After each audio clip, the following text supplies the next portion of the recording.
maneira geral, os produtos biológicos, tanto para controle de pragas, de doenças e também para adubação, parece que estão entrando para valer no mercado.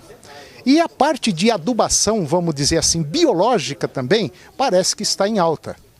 E parece também que é a nova tendência dentro da agricultura, o uso de fertilizante biológico. Sim, porque os fertilizantes representam um custo muito grande para o agricultor. Hoje a gente está importando mais de 70% do nitrogênio, do fósforo e do potássio, isso em cotação de dólar. E a gente tem uma série de micro-organismos, temos trabalhado muito nisso, que podem substituir parcial ou totalmente os fertilizantes químicos.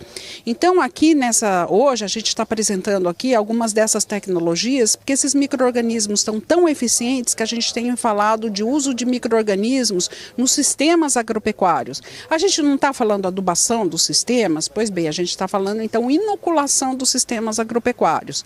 Então começa com a soja, então a gente tem os rizóbios que fixam nitrogênio, consegue suprir todo o nitrogênio que a soja precisa, não precisa colocar zero de adubo nitrogenado, junto com uma outra bactéria que chama azospirillum, que é uma verdadeira fábrica de produção de fito-hormônios. As raízes dobram o volume das raízes na presença do azospirillum, com isso ela absorve mais água, nutrientes, sente menos o estresse, períodos de estresse hídrico. Então, na soja a gente tem usado a coinoculação, que é o uso dos rizóbios com esses azospirillums, e temos conseguido um incremento médio de 16% no rendimento da soja pelo uso dessas duas bactérias todo ano.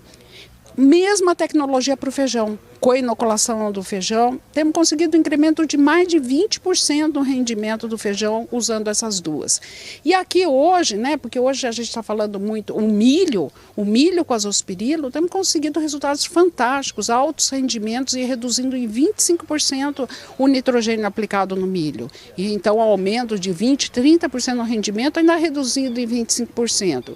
E aqui, então, falando de sistemas, hoje a gente tem muito sistema integração lavoura-pecuária, entra a soja, entra o milho e entra o quê? Entra a pastagem. Então esse ano a Embrapa está lançando e a gente está dando ênfase aqui nessa feira ao lançamento do uso desses azospirillums, dessa bomba de fito-hormônio, desses estimulantes do crescimento na braquiária.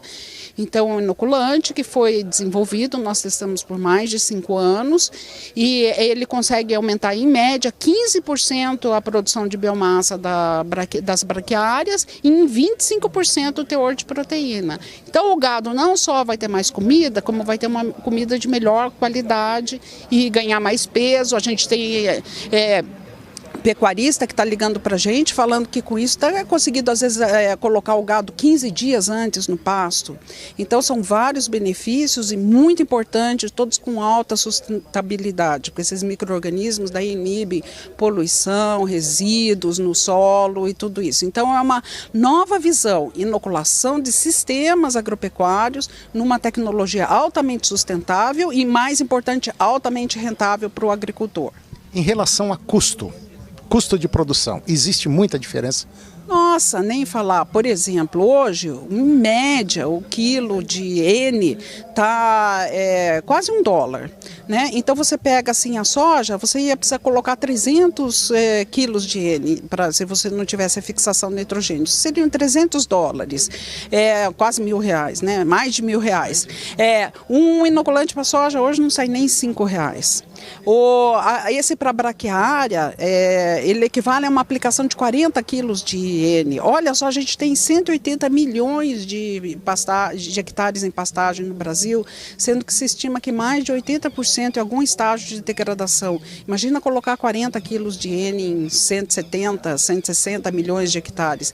Então, um custo assim incrível, um benefício enorme. E, como eu falei, sempre a gente fala em custo, o agricultor está economizando, porque ele está usando lá 5, no máximo R$10 por hectare para fazer todo esse planejamento anual de micro-organismo contra R$200, R$300 que ele poderia estar tendo que usar em fertilizante químico. E esses inoculantes são produzidos aqui no Brasil? Fabricação brasileira? Sim, muito importante. Fabricação brasileira, a maioria tem inoculantes importados, mas mesmo os inoculantes importados, a legislação brasileira exige que eles só podem ser comercializados no Brasil com as bactérias selecionadas pela pesquisa brasileira, que são bactérias que a gente estudou anos e anos, sabe que vão bem em todos os nossos solos, que não vão dar nenhum desequilíbrio. Então, qualquer um pode vender no Brasil, desde que seja com as estirpes brasileiras.